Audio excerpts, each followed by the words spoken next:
La lluvia golpeaba mi cara como pequeños cuchillos. Tenía 12 años y estaba parado en la entrada del 1847 de Paine Slane en Greenville, Carolina del Sur, vistiendo nada más que una camiseta, jeans y un zapato. Había perdido el otro en algún lugar entre la puerta de entrada y el final del camino de entrada. No volví a buscarlo. Detrás de mí, la puerta ya estaba cerrada. La luz del porche estaba apagada. La casa en la que había vivido durante 3 años se había convertido en un lugar en el que no me permitían estar. Antes de continuar, suscríbete al canal, dale like al vídeo y cuéntanos en los comentarios desde dónde nos estás escuchando. Mi nombre es Shepard Vance. Y en la noche del 14 de octubre de 2007, mi padrastro me arrojó a un huracán de categoría 2 porque mi hermanastra dijo que le había robado $40 de su bolso. Yo no robé el dinero. Sabía exactamente quién lo hizo, pero no importaba. En aquella casa mi palabra no significaba nada. Déjame contarte sobre mi familia, si es que así podemos llamarla. Mi verdadero padre murió cuando yo tenía 6 años. Accidente automovilístico en enero del 85 al regresar de un viaje de negocios. Un minuto existía y al siguiente ya no. Mi madre, Karen, nunca se recuperó del todo. Ella siguió con sus tareas por un tiempo, trabajando en la compañía de seguros, preparando la cena, ayudándome con la tarea, pero algo detrás de sus ojos se había apagado. Cuando tenía 9 años, conoció a Dale Resford. Dale era un contratista que vino a arreglar nuestro techo después de una tormenta. Era grande, ruidoso, el tipo de hombre que llenaba cada habitación en la que entraba. Tenía una hija de un matrimonio anterior, una niña llamada Brinley, que era 2 años mayor que yo. Mamá se casó con Dale 6 meses después de conocerse. Nos mudamos a su casa, la grande en Paine Slane, con el porche envolvente y el patio trasero que parecía no terminar nunca. Al principio las cosas iban bien. Dale intentó ser amigable. Brinley me ignoró, lo cual estuvo bien. Mamá parecía feliz nuevamente, o al menos menos triste, que era todo lo que realmente quería. Pero las cosas cambiaron. Dale tenía expectativas rígidas e inflexibles sobre cómo debían comportarse los niños, cómo debía funcionar una casa, cómo debía funcionar una familia, y yo no encajaba con esas expectativas. Yo era pequeño para mi edad, tranquilo. Me gustaba leer libros en lugar de practicar deportes. Tuve pesadillas sobre la muerte de mi padre que a veces me hacían gritar en mitad de la noche. Dale me llamó suave, me llamó débil, me llamó roto. Un chico de tu edad debería ser más duro que este, decía. ¿Qué sucede contigo? No tuve respuesta, no sabía qué me pasaba.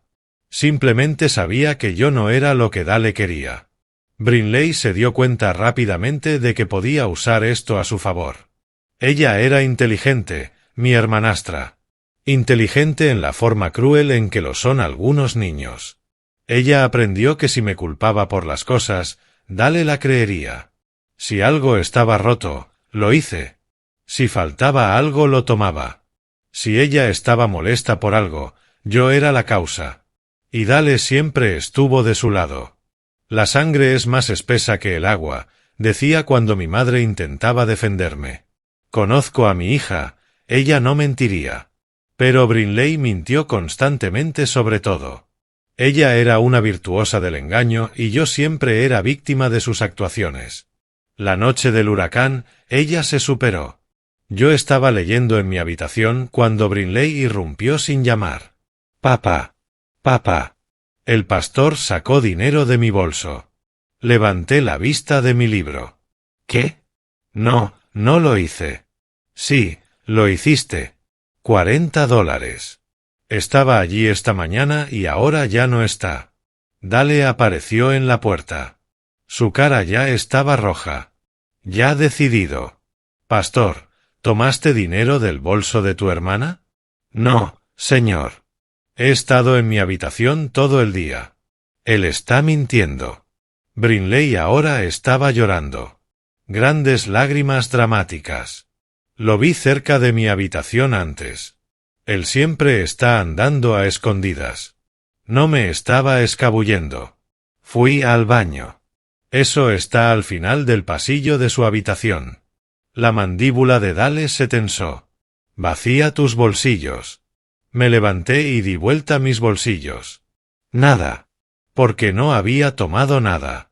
Revisa debajo de su colchón, dijo Brinley. Ahí es donde esconde cosas. Dale me empujó y levantó mi colchón. Allí, a plena vista, había 2 billetes de $20.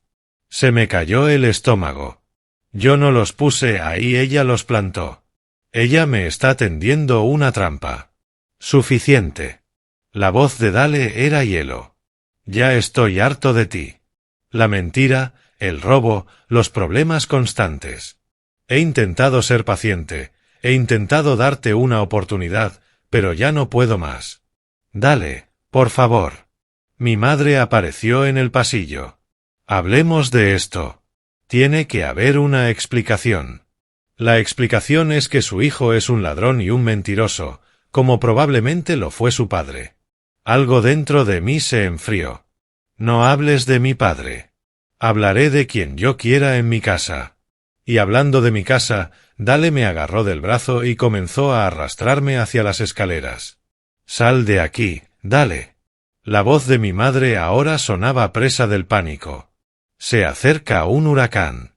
No puedes enviarlo afuera. Mírame. Me jaló por las escaleras a través de la sala de estar hasta la puerta principal. Intenté resistirme, intenté empecinarme, pero él era mucho más grande que yo. Mucho más fuerte. Dale, por favor, yo no lo hice. Juro que no lo hice. Él abrió la puerta. El viento ya aullaba y la lluvia caía a cántaros. El cielo era de un color gris verdoso furioso que nunca había visto antes. Sal de mi casa, dijo Dale. No necesito un sol roto. Me empujó hacia el porche. Tropecé, perdí el equilibrio, perdí uno de mis zapatos. La puerta se cerró de golpe detrás de mí. Me quedé allí parado por un momento, demasiado sorprendido para moverme. Esto no puede estar pasando. Esto no podría ser real. Miré hacia atrás hacia la casa. A través de la ventana, pude ver a mi madre parada en la sala de estar. Ella estaba llorando, pero no se movía hacia la puerta. Ella no venía a buscarme. Ella lo estaba eligiendo. Elegir a Dale y Brinley y esta vida que había construido en lugar del sol que había traído al mundo. Me giré y caminé hacia la tormenta. El viento era tan fuerte que apenas podía mantenerme en pie. Llegué al final del camino de entrada antes de tener que agarrar un buzón para evitar que me cayeran. La lluvia empapaba mi ropa y me entraba en los ojos, lo que me impedía ver más allá de unos pocos pies frente a mí. No tenía ningún plan, ningún destino, ninguna idea de qué hacer. Tenía 12 años, sola en un huracán con un solo zapato y sin dinero. Comencé a caminar, no hacia nada específico, sino simplemente alejándome. Lejos de esa casa. Lejos de la ira de Dale, lejos de la sonrisa de Brinley, lejos del silencio de mi madre. El barrio estaba desierto. Todos los demás habían hecho lo inteligente y se habían quedado dentro. Pasé casa tras casa con las luces encendidas. Las familias se acurrucaron juntas, mirando la tormenta a través de sus ventanas. Ninguno de ellos salió. Ninguno de ellos se ofreció a ayudar a los niños que tropezaban por la acera bajo la lluvia. Quizás no me vieron. Quizás no les importó. No importaba. Caminé durante lo que parecieron horas, pero probablemente fueron 30 minutos. El viento estaba empeorando. Los árboles se doblaban en ángulos que no creía que pudieran doblarse. Los cables eléctricos se balanceaban peligrosamente sobre nuestras cabezas. Necesitaba refugio. Había una vieja gasolinera en la esquina de Paine Est y la autopista 25, abandonada durante años, tapiada, pero el toldo sobre los viejos surtidores todavía estaba intacto. Me dirigí hacia allí y me apoyé contra la pared para protegerme del peor viento. Todo mi cuerpo temblaba, frío, miedo, cansancio. Me deslicé por la pared hasta quedar sentado sobre el concreto, con las rodillas pegadas al pecho, tratando de hacerme lo más pequeño posible. Esto es todo, pensé. Así muero, sola en un huracán porque mi hermanastra mintió sobre $40. Cerré los ojos y pensé en mi padre. No tengo muchos recuerdos de él. Era muy joven cuando murió, pero recordaba cómo olía a café y a serrín. Recordé que me llevaba sobre sus hombros en una feria del condado y me decía que era lo suficientemente alto como para tocar las nubes. Lo recordé sentado a mi lado de la cama cuando tenía fiebre, leyéndome cuentos hasta que me dormía. Él nunca hubiera permitido que eso sucediera. Él nunca hubiera permitido que nadie me arrojara a una tormenta. Él me habría protegido. Pero él se había ido y yo estaba sola. El viento gritaba más fuerte. Algo se estrelló cerca. Un árbol, un cable eléctrico o quizás el mundo entero desmoronándose. Me apreté más fuerte contra la pared y esperé lo que viniera después. Apareció un automóvil, con sus faros atravesando la lluvia, avanzando lentamente por la autopista 25. Pasó la gasolinera, luego se detuvo y retrocedió. El faro se giró hacia mí. Por un momento pensé que era Dale. Pensé que había cambiado de opinión y vino a llevarme a casa. Pero el coche que se detuvo bajo el toldo era un coche patrulla. La puerta se abrió y salió un hombre. Era alto, negro, de rostro amable y con un uniforme que ya estaba empapado. «Hijo, ¿qué haces aquí afuera?» No pude responder. Mis dientes castañeteaban demasiado. Él se acercó y se arrodilló frente a mí. Su etiqueta con el nombre decía Oficial G. Hewitt. Oye, mírame. ¿Estás herido? Negué con la cabeza. ¿Cómo te llamas? Pastor Vance. Bien, Shepard. Soy el oficial Witt. ¿Puede decirme qué pasó? ¿Por qué está aquí afuera con esta tormenta? Toda la historia salió en fragmentos.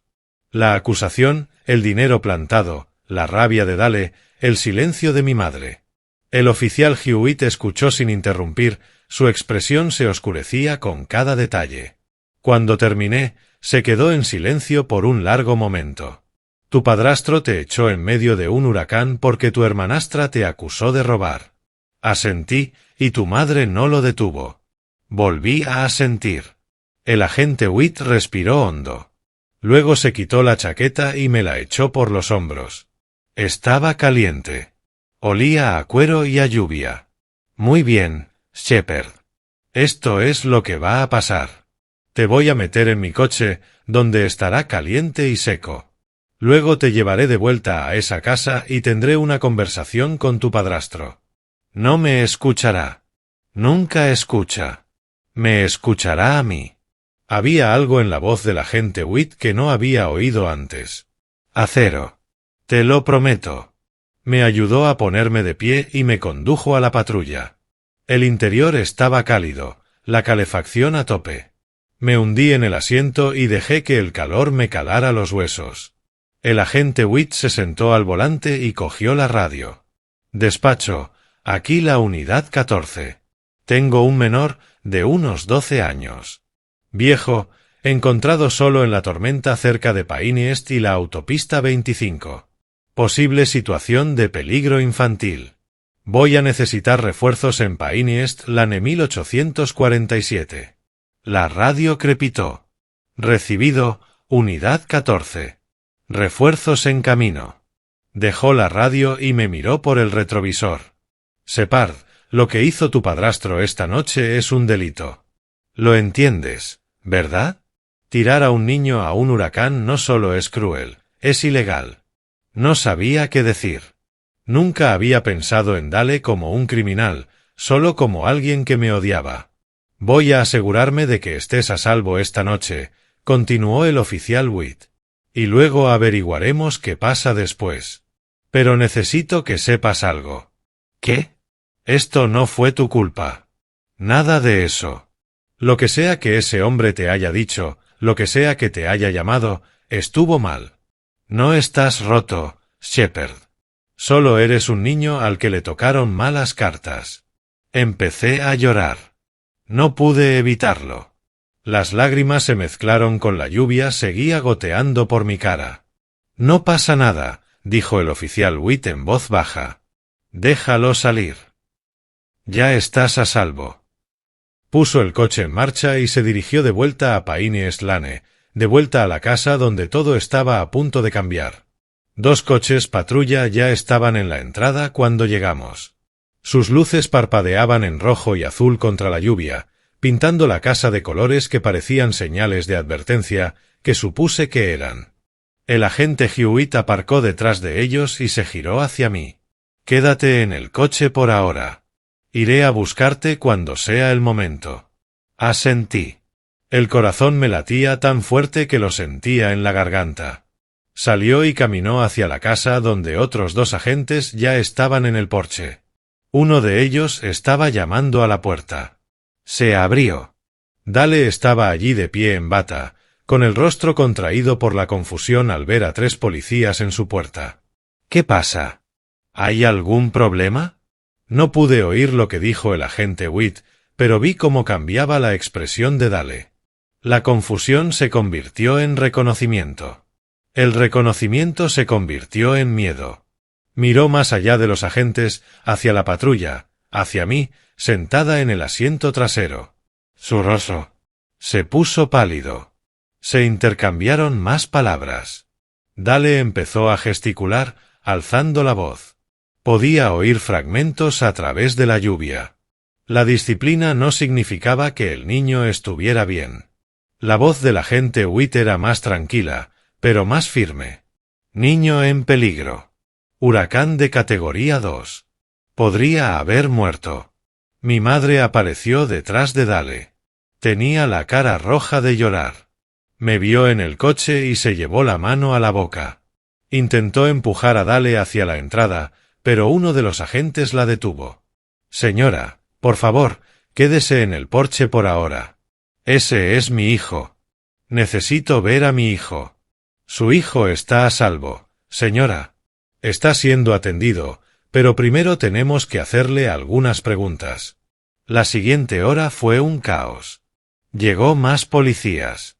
Apareció alguien de los servicios sociales. Una mujer de aspecto cansado con un portapapeles que me hizo preguntas mientras yo estaba sentada en la parte trasera de la patrulla del agente Witt, todavía envuelta en su chaqueta. ¿Qué pasó esta noche? ¿A dónde fuiste? ¿Te ha hecho daño tu padrastro alguna vez? ¿Y tu madre? Yo respondí todo con sinceridad. Les conté sobre los años de culpa, las constantes acusaciones, cómo Dale me llamó rota y cómo mi madre nunca me defendió. Les conté sobre las mentiras de Brinley, el dinero plantado, el portazo tras de mí mientras el huracán rugía afuera. La trabajadora social lo anotó todo. Su rostro era cuidadosamente neutral, pero pude ver algo en sus ojos. Ira, quizás, o tristeza. Shepard, voy a ser sincera contigo. Lo que pasó esta noche fue muy grave. Tu padrastro cometió un delito al ponerte en peligro de esa manera. Se va a abrir una investigación. ¿Qué significa eso? Significa que van a investigar tu situación familiar y determinar qué es lo mejor para ti de ahora en adelante. ¿Vuelvo a esa casa? Dudo. Esta noche no. Te encontraremos un lugar seguro donde quedarte mientras todo se soluciona. ¿Y mi madre? Otra vacilación. Tu madre está siendo interrogada ahora mismo. No te echó físicamente, pero tampoco impidió que sucediera. Eso es algo que los investigadores... Tendré que considerarlo. Miré por la ventana hacia la casa. Dale seguía en el porche, rodeado de agentes. Discutía, señalaba, con la cara roja de rabia, pero ya no controlaba la situación. Por primera vez desde que lo conocía, Dale Resford no controlaba la situación. Brinley apareció en la puerta detrás de él. Parecía asustada, muy asustada. Sus ojos me encontraron en el coche patrulla y por un instante algo cruzó su rostro.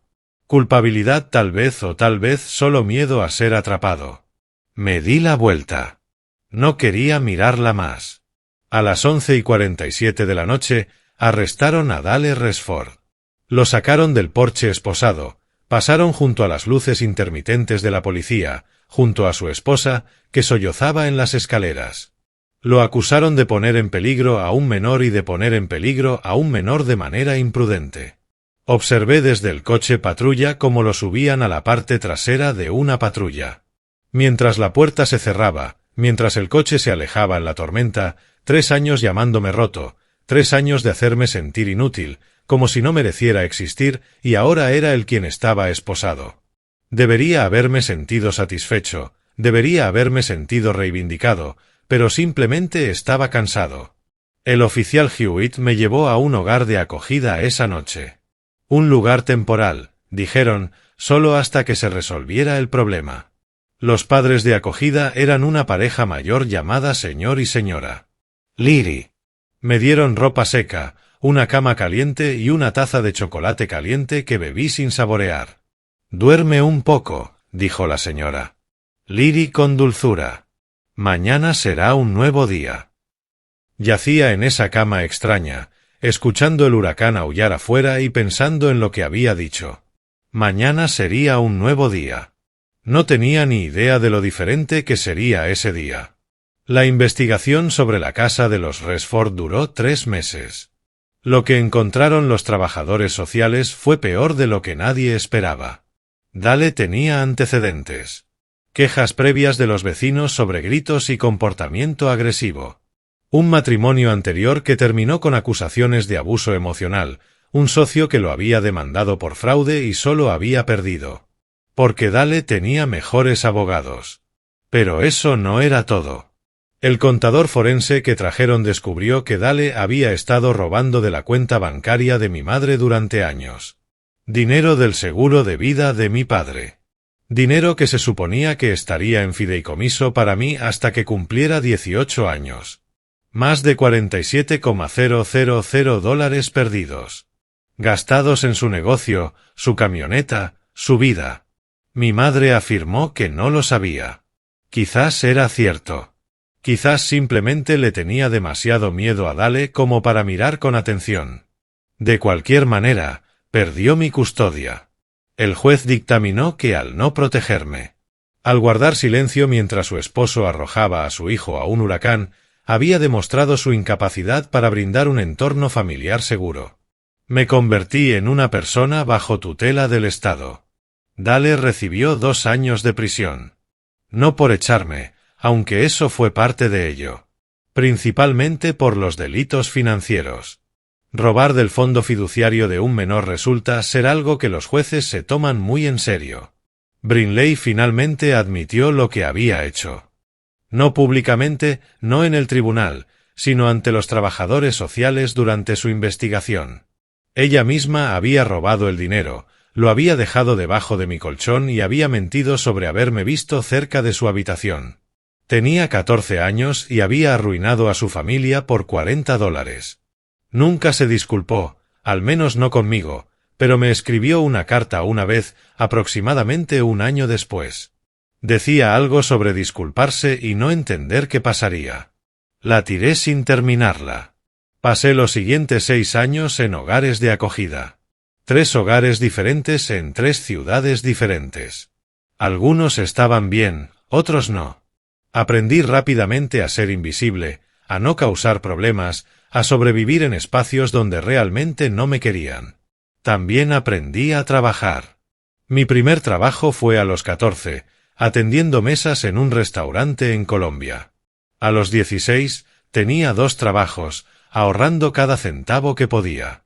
A los 18, cuando salí del sistema, tenía $4,300 en una cuenta bancaria y un plan. Iba a la universidad, no porque nadie lo esperara. Los niños en hogares de acogida no tienen altas tasas de graduación, ni altas tasas de nada. Estadísticamente hablando. El sistema está diseñado para fallarnos, y la mayoría lo hacemos. Pero recordé algo que me dijo el oficial Hewitt la noche del huracán. No estás roto, Shepard. Solo eres un niño al que le tocó una mala mano. Una mala mano. Eso fue todo. Y una mala mano aún puede ganar si la juegas bien. Solicité todas las becas que pude encontrar. Escribí ensayos sobre mi infancia que hicieron llorar a los consejeros de admisión. Entré en Clemson con un paquete completo de ayuda financiera. Estudié ingeniería. Siempre se me había dado bien entender cómo funcionaban las cosas, cómo encajaban las piezas, cómo construir algo fuerte a partir de algo débil. 4 años después, me gradué con honores. Mi madre vino a la graduación. No había hablado con ella en 7 años. Parecía mayor, más pequeña, como si la vida la hubiera desgastado hasta dejarla en un bulto. «Estoy tan orgullosa de ti», dijo con lágrimas en los ojos. «Shepard, lo siento mucho por todo. Debería haberte protegido. Debería haberlo hecho, pero no lo hiciste». Ella asintió, limpiándose la cara. «Lo sé. Lo sé. Solo espero que algún día puedas perdonarme». La miré un buen rato. Esta mujer que me dio a luz, me crió durante los primeros 9 años de mi vida y luego me abandonó cuando más la necesitaba. «Estoy en ello», dije finalmente, «pero aún no he llegado». Ella asintió de nuevo, aceptándolo. ¿Qué más podía hacer? Caminé por ese escenario y obtuve mi diploma. Comencé mi carrera. Construí una vida que nadie pensó que podría tener y nunca olvidé de dónde vengo. Ahora tengo 31 años. Vivo en Charlotte, Carolina del Norte, a unos 145 kilómetros de la casa en Paynes Lane. Trabajo como ingeniero estructural para una empresa que diseña puentes y rascacielos. Tengo un apartamento, conduzco un coche que pagué en efectivo y dono el 10% de mis ingresos a organizaciones que ayudan a niños de acogida. El año pasado me casé. Se llama Vivian. Nos conocimos en un evento benéfico para una organización sin fines de lucro dedicada al cuidado de niños de acogida.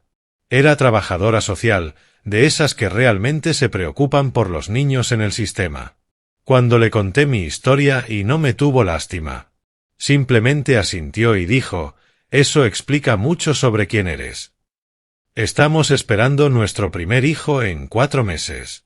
Soy un niño y últimamente pienso mucho en mi padre. Me pregunto qué tipo de abuelo habría sido. Me pregunto si estaría orgulloso del hombre en el que me convertí. Creo que lo haría. Eso espero. De todos modos, el mes pasado ocurrió algo inesperado. Recibí una carta, sin remitente. Dentro había una sola hoja de papel con una nota escrita a mano. «Pastor, tú no me conoces, pero yo sí te conozco. Yo estaba de patrulla esa noche, la noche del huracán. Yo fui quien te encontró en la gasolinera. He seguido tu vida desde la distancia. Te vi graduarte de Clemson. Lea sobre su trabajo de ingeniería en el periódico. Escuché que te casaste. Quiero que sepas que en 32 años de trabajo policial, tú eres el caso en el que más pienso. El niño en la tormenta que se negó a ser quebrado. Me jubilo el mes que viene. Teniendo una pequeña fiesta en mi iglesia. Si estás libre, me encantaría ver cómo te resultó. Oficial Gerald Witt». Leí esa carta 3 veces. Luego llamé al número que estaba abajo y le dije que estaría allí. La fiesta fue en una iglesia bautista en Greenville. Pequeña multitud, en su mayoría otros oficiales y sus familias. Entré sin conocer a nadie excepto al hombre de honor. El oficial Witt Gerald tenía ahora 72 años. Cabello gris, movimientos más lentos, pero todavía alto. Todavía tenía esos ojos amables. Me vio al otro lado de la habitación y sonrió. «Pastor Vance, mírate». Nos dimos la mano. Entonces, inesperadamente, me abrazó. «Sabía que lo lograrías», dijo. «Desde el momento en que te encontré en esa gasolinera, congelado y asustado, pero aún luchando. Sabía que ibas a estar bien. Porque me salvaste». «No». Él se apartó y me miró. «Solo te llevé. Te salvaste». Hablamos durante horas sobre aquella noche, sobre los años siguientes, sobre la vida que había construido. Me mostró fotografías de sus nietos. Le mostré fotografías de Viven. «Serás padre», dijo. «¿Qué opinas al respecto?» Aterrorizado. «¿Qué pasa si no soy bueno en eso? ¿Y si lo arruino?» Gerald se rió. Todo padre primerizo se siente así. Pero déjame decirte algo. El hecho de que estés preocupado por ello significa que ya eres mejor que la mayoría. ¿Cómo lo sabes? Porque los malos no se preocupan. A Dale Resford nunca le preocupó si te estaba haciendo daño. Simplemente lo hizo y se dijo a sí mismo que tenía razón. Gerald puso su mano sobre mi hombro. No eres él, pastor. Ni siquiera estás cerca. Me quedé en esa fiesta hasta que terminó. Intercambié números con Gerald. Prometió mantenerse en contacto. Regresé a Charlotte sintiendo algo que no había sentido en mucho tiempo. Paz. No la ausencia de dolor. No el olvido de todo lo ocurrido. Solo paz, aceptación, el conocimiento de que las peores partes de mi vida me habían llevado a las mejores partes.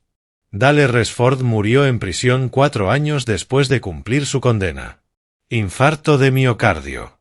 Me enteré a través de un artículo de noticias que alguien me envió. No asistí al funeral, no envié flores. Acabo de leer el artículo, cerré mi computadora portátil y volví a mi vida. Brinley trabaja en un centro de llamadas en algún lugar de Ohio. Al menos eso es lo que oí. No hemos hablado desde la noche de la tormenta y no tengo intención de cambiar eso. Mi madre y yo tenemos una relación ahora. Frágil, complicado, pero real. Ella me llama en mi cumpleaños. La llamo por su cuenta. Nos vemos en Navidad casi todos los años. Ella nunca se perdonó por lo que pasó. Puedo verlo en sus ojos cada vez que nos encontramos. La culpa, la vergüenza. El conocimiento de que ella le falló a su hijo cuando él más la necesitaba. Tampoco la he perdonado del todo. Quizás nunca lo haga, pero he hecho las paces con ello. Eso tiene que ser suficiente. Hace 3 días escribí una carta. Ni a mi madre, ni a Brinley, ni a nadie que me haya hecho daño. Se lo escribí a mi hijo, el que aún no ha nacido, el que ahora mismo da patadas dentro del vientre de Vivian, haciendo sentir su presencia. Quiero compartir parte de ello con vosotros. Querido hijo, todavía no existes. No precisamente. Eres solo un conjunto de células, un latido en una pantalla de ultrasonido, un nombre que aún no hemos decidido. Pero ya estoy enamorado de ti.